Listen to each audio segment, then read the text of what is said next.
It's an incredible honor for me to be here tonight. Before I get started, I want to first find Kevin's mom and acknowledge her. From the first time I met her, she has always been so kind and so gracious to me, and I wanted to publicly acknowledge it. And I want to also acknowledge Kevin's wife, Jill, who I learned in Chicago when they came out to visit me for the bull run last year. She is truly his co-conspirator. Don't let her fool you. She is definitely in on his program. So I met Kevin at St. Mary's College about 1981 or so. And when he called me and asked if I would present for him, I started to go back and try to figure out what day did we exactly become friends, because it wasn't right off the top. Because as you all know, Kevin has quite a big ego. And we played on opposite sides of the ball. And so what I remember is walking by Kevin and having him looking at me like he's a pit bull and I'm a steak. And it ushered in this sort of thought process that has gone on since we've been friends, where I look at him and I go, what is wrong with this guy?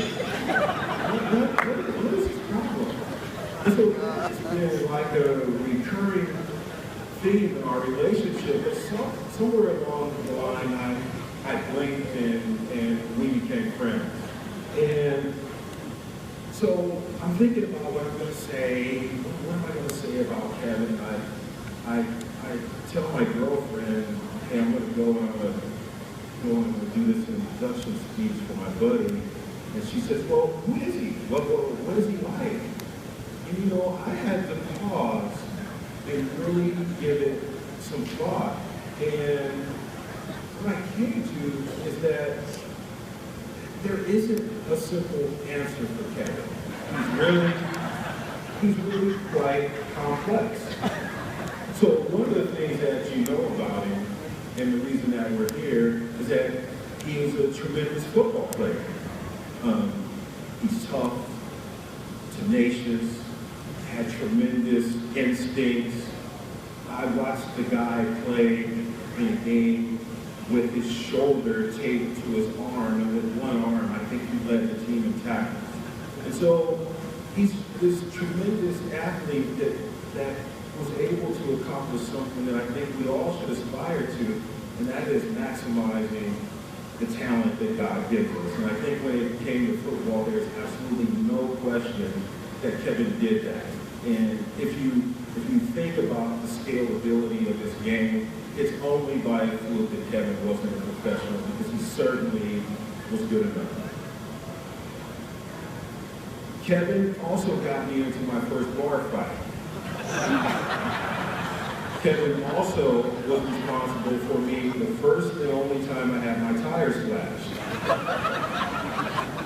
And I recall after that incident, his mom saying to him, now Kevin, what is his mother going to think of us? So Kevin was responsible for my first bar fight and me getting my tires slashed. But Kevin is also a philanthropist. We talked last night about his commitment to St. Joe's, and he talked about the kids and how he's coached, and it reminded me of what our coach Dick Nalini used to say. He said, he would always say that talk is cheap, it takes money to buy whiskey. And when it comes to this program, Kevin's talk is not cheap. He has put his money where his mouth is in terms of supporting this school and the community. So Kevin is also a philanthropist.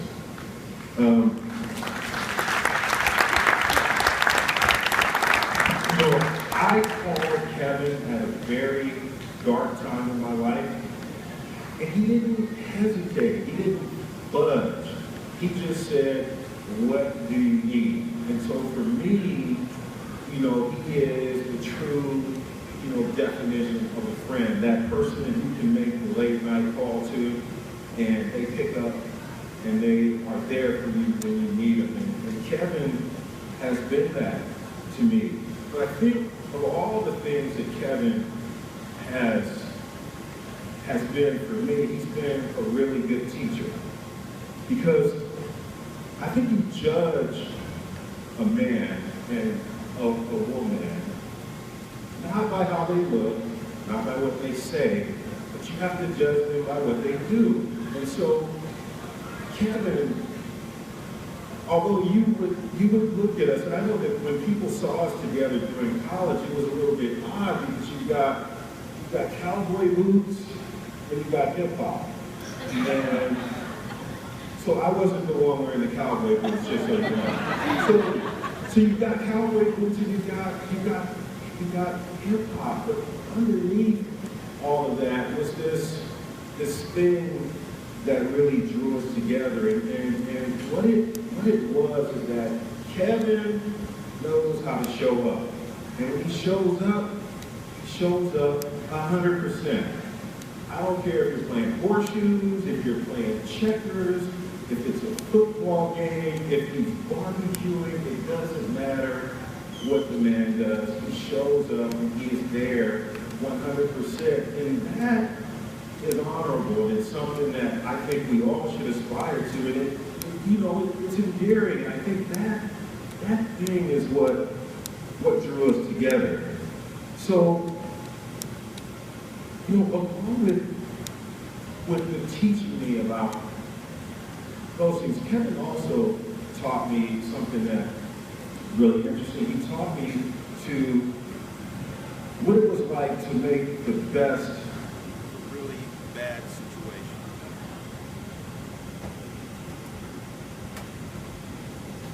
Am I on? So he taught me what it was like to make the best of a really bad situation. So Kevin and I don't know him so well at this point in our relationship, but we're roommates and we end up in the same room. Kevin sleepwalks, but I don't know this at the time. I have no idea that he's a sleepwalker. So it's after we have one of our parties where there was consumption of various amounts of liquids. And so I wake up in the middle of the night and I am having a conversation with Kevin, but I don't know that he's sleepwalking. And I'm in my bed and I'm laying down, and Kevin, whatever's going on in his mind, he thinks that he's in the restroom because he walks over near the corner of my bed and he begins to do his thing. Now, I'm in the bed, now I'm looking at him and I'm going, who is this? What's happening here? Well, of course, if you've ever been in that situation, you don't want to move too fast because this thing down the weapon. You want to make sure that nothing bad happens. So he finishes and he goes and gets in the bed and he's snoring like that. And I'm scratching my head, wondering what just happened. And so we wake up the next morning and I say, wow, that was interesting last night. And he goes, well, what are you talking about? So we go back and forth and I said, Kevin, you used the restroom in the car last night. He goes, what? I go, yeah, you did. He goes, well, let me go clean it up. So he goes over to clean it up and he lifts up the carpet and there lies $6 $100 bills. And so I say to myself at the time, any man that can turn P into $600 has got to be my friend forever. You know what I'm saying?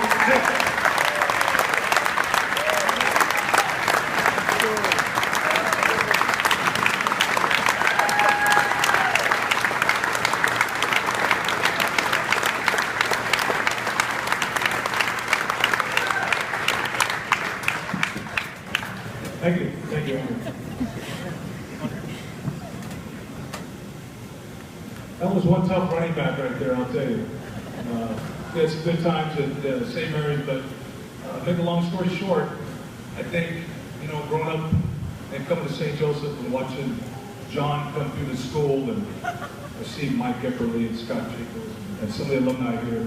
So St. Joe was struggling back in those days, and you know, quite frankly, we were getting our butts kicked, and I didn't really like that too much, but the whole family, all my brothers and friends in the neighborhood were all at North King football, and there was a big conglomeration of, you know, Raiders and Wills and Cusacks, and I mean, all the neighborhood gang was over there. And I think, you know, we learned to play football, you know, when we were young kids, and we decided that when we started migrating to St. Joseph, that we were going to turn the tide over here and try to make the school known and our presence felt.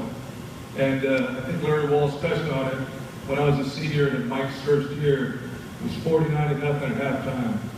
Tascadero was putting the beat to us, and I wasn't too happy about it. You know, it kind of put a chip on my shoulder. And I think, you know, the guys below me realized that, you know, we were here for the long haul, and we were going to do our darndest to turn this program. We might have lost, but, you know, we gave them everything we had. And I think that year, 79 and 80, 77, started turning the tide for the school. We had a lot of blue-collar kids come here, and we were tough, hard-nosed kids, and we didn't like to get beat. So, you know, in 79 and 80, I think it was probably the first time in St. Joe history that 4 guys in those 2 years went on to college. You had Mr. McNulty went to UC Davis, Jordan Mahoney here that ended up at Chico. I went to St. Mary's, and Mark Guerra went to Sacramento State. That was kind of a turning point for St. Mary's, for St. Joseph to figure out that, hey, there's some guys, we want to play some ball now. And then that followed with, of course, Pat Tom at Notre Dame, Mark at Washington, guys at UNLV, and up and down the coast. So we kind of set the precedent, and the program's turned around. I think, you know, we're headed in the right direction. Nobody bleeds green like I do. You know, my father was with me every step of the way. I know now and then when my sister and older brother get together, they say, man, we went to college, and our father never visited us because he spent every weekend traveling with Kevin and the St. Mary's Gales all over the coast. So, you know, St. Joseph propelled me to go to better heights, probably because Larry Walsh put a chip on my shoulder in those years we played at Tascadero. And I'd like to say that, you know, my father was with me every step of the way, even through the short career I had with the Chargers and Jets. Mike was one of my mentors through college, made the college games when he could, came to the pro camps and supported me. And my dad was my best friend and my best man in my wedding, so it says a lot about the relationship.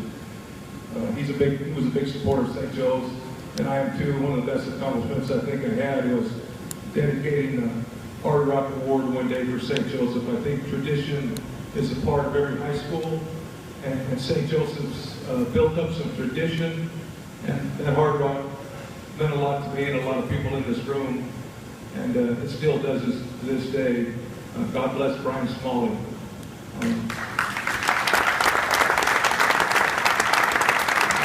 I'd also like to say that the committee got it wrong. I think about 5 years ago at Christmas, we went down to Elmer's for a birthday drink with Coach Denny, and we were all in there, and somebody finally said, all right, Mike, tell us who the best Will was. And he said, it was Anthony. You notice Anthony didn't come today, so. And then we said, who's second? He looked at Joe and looked at me, and I said, really? And then he looked at John, and I knew I was in trouble. I knew he was lying in, so.